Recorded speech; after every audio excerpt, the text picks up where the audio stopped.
closer to punishment. More details emerge about Tahaur Rana's role in the 26 by 11 attacks. More than 12 years since the dastardly attacks across prominent locations in Mumbai, its key conspirators have continued to evade justice in India.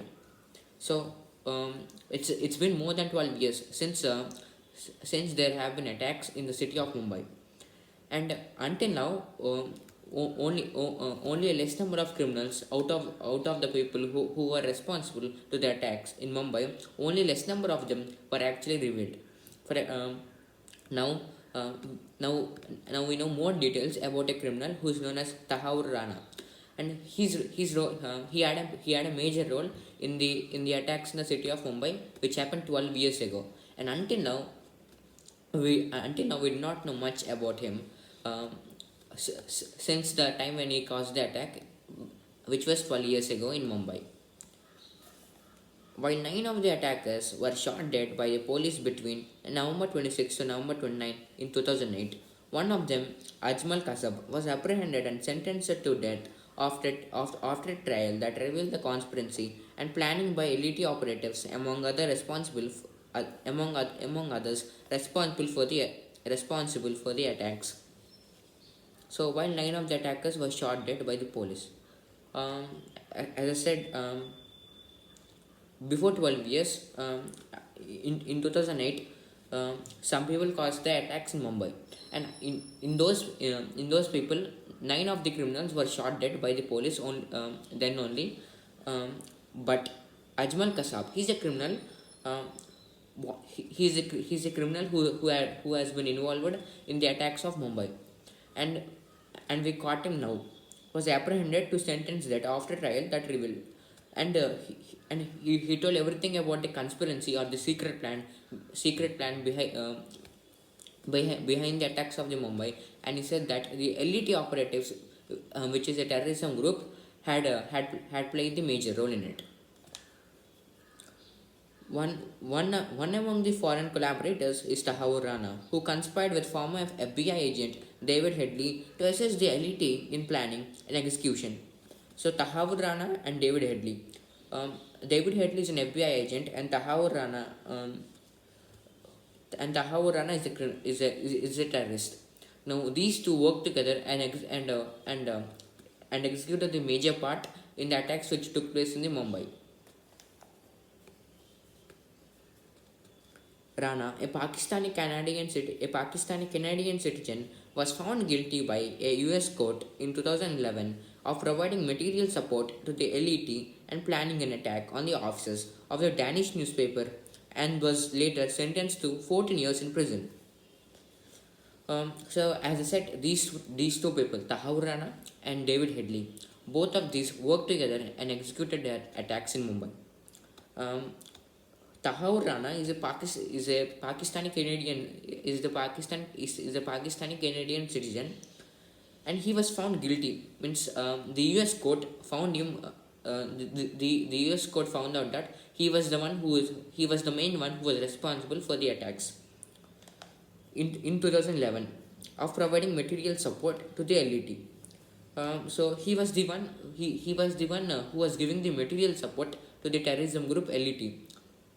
Material support means he was providing them with weapons and planning an attack on the office of the Danish newspaper. He was also a part of the incident where they planned an attack on the offices, and was later sentenced to that and was later sentenced to 14 years in prison, and he had imprisonment time of 14 years as a punishment. Unlike Headley, who escaped extradition after entering into a plea bargain with the U.S. prosecutors and was sentenced to 35 years in prison. Rana was acquitted in the U.S. Of charges of involvement in the 2008 terror attacks.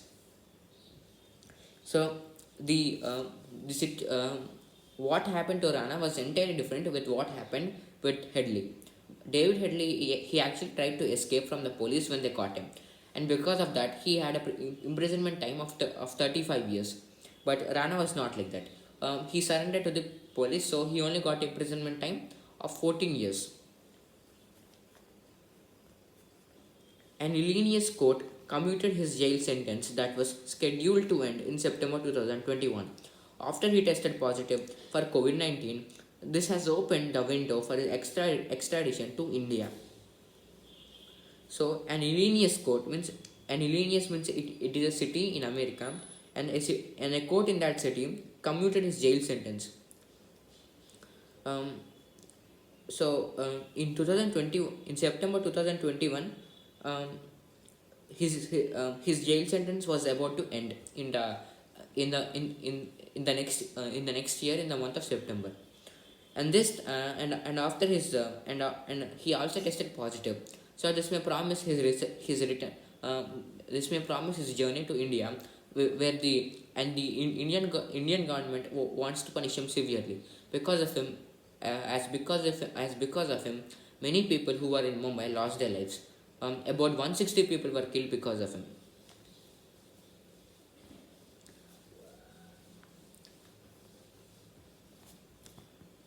Rana, according to Headley, had helped him to open an immigration firm in Mumbai, which was used by Headley to survey targets which were chosen by the LET. And as I said, LET is the main terrorism group which was running everything. And Rana and David Headley were only helping it and playing a major part of it. Here, David Headley asked the help of Rana, and Rana helped him. He had given him some information, and Rana used that information to collect even more information on the target sites in Mumbai. An extradition memorandum filed by the US prosecutors in a California district court has reaffirmed Rana's role and provides more detail into the conspiracy and the knowledge shared with him by Headley about the attacks. So, the US police have conducted a research, and they found some information about Rana, and also David Headley gave the police some information saying that he helped me. So the information which the police got and the information which David Headley told them, with the help of these two informations, he could be imprisoned for even more time. And not only the time of imprisonment increases with the help of these two information, he can also be sent to India because of it. The trial of Ajmal Kasab exposed the collusion of the Pakistan deep state with the terrorist organizations. And when they interviewed Ajmal Kasab, the collusion of the Pakistan deep state with terrorist organizations was exposed. He told everything about the links with Pakistan and several other terrorist groups. Arguably, this has helped in a dramatic reduction in a terror targeting civilians in India. And because of that, once the US government found out that Pakistan has many links with various other terrorist groups, the terrorist attacks in India have decreased so much. Groups such as the LET and JEM have changed their modus operandi to target security forces since then. As I said, the intentions of the terrorist gangs to do some terrorist attacks in India have decreased, and also they have changed their they changed their methods to attack on India if they need to attack once. The scrutiny over Pakistan has been accentuated by the FATF's decision to retain Pakistan on its grey list. So Pakistan has been a member of grey list since so many years, and because of these incidents, the FATF it has accentuated the need to keep the country Pakistan in the grey list. Accentuated means to highlight something or to emphasize something or to give something a special importance. Yet Pakistan has done little to bring the culprits of the 26/11 attacks to book.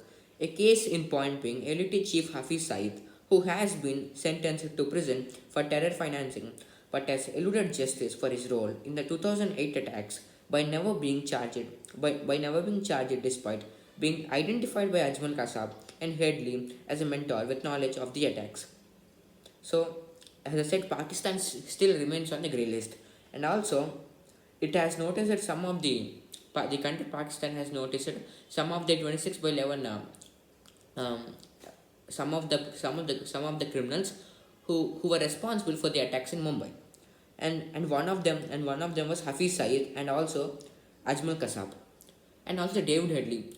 Actually, David Headley was the one who told about Ajmal Kasab. Now, Pakistan knew about two members, Hafiz Saeed and Ajmal Kasab, and still it did not take any action, and no one knows why.